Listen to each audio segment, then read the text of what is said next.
Salubonani.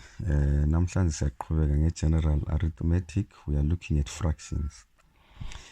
I-fraction normally uzathola ukuthi kule numerator le denominator. I-numerator yiyo eyabe ingaphezulu, i-denominator ingaphansi.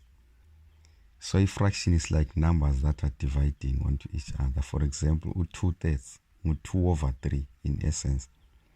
So 2 is numerator, 3 is denominator. We can have 1/3 as a fraction, 1 is numerator, 3 denominator. But uzathola ukuthi 2/3 lo 1/3 i-denominator iyafana 3. Since ama denominator efanana kuthi ukuthi ikhona enye fraction enkulu kule inye la. But obviously ngenxa yokuthi i-numerator ka 2/3 inkulu kulo 1/3, so 2/3 mkhulu kulo 1/3. But kungenzeka ukuthi ama numerator efanane njengo 1/3 lo 1 over 4, 1 over 4 ngu 1/4, 1/3 lo 1/4. Nxa ama numerator lingana, then i-fraction ele denominator enkulu yiyo encane. In this case 1/4 mncane. Then we have got two common types of fractions esizasebenza ngazo for the rest of this maths course. You will meet this. Silama improper fraction lapho thola ukuthi i-numerator inkulu kule denominator. For example, u5 over 2 kumbe u5 over 3 kumbe u4 over 3. I-numerator inkulu kule denominator in all those three cases. You can see also ukuthi u5 over 2 mkhulu kulo 5 over 3 ephinde bemkhulu kulo 4 over 3 ngencazelo engiyifake before ekuqaleni. Then we have got another type of fractions okuthiwa ngama mixed numbers. For example, u2.5. I-fraction le iyabe ile natural number ehlanganiswe le fraction. So 2.5, 1 and 2/3, 1 and 1/3. We can also see siyakubona ukuthi u2.5 mkhulu kulo 1 and 2/3. Ngenxa yokuthi u2 ku natural number vele mkhulu kulo 1.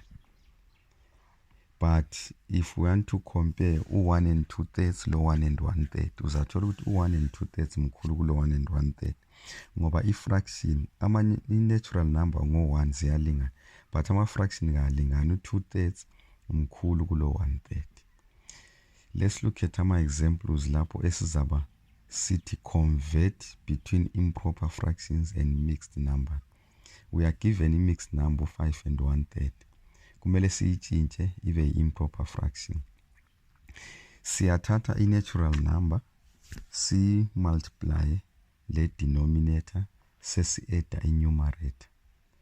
Then it forms the numerator of our improper fraction. So sizakuthi 5 times 3 and then sesi-add u1. Ngifaka u5 times 3 in brackets ngoba kumele uqale uqede i-multiplication, then divided by the denominator. So sisathola ukuthi kuzaba ngu5 times 3 which is 15 plus 1 which is 16 divided by that same denominator u3. So i-mixed in proper fraction it is around 16 over 3. Then the same rule applies if sifuna ukutshintsha u2.5 abe improper fraction. Sizathi 2 times 2 kuyasinika u4 plus 1 which is 5, then divided by 2. Then sifuna ukutshintsha u23 over 4 which is an improper fraction abe mixed number. Siya divide i-denominator into the numerator. 4 into 23 is total 5. Then remainder 5 remainder 3, remainder forms the numerator. So the answer it is around 5 and 3/4. Similarly, 4 over 3, 3 into 4, 1 remainder 1. So sizati 3 into 4 ngu 1, remainder yetu u1 is a form numerator, so it's 1 and 1/3.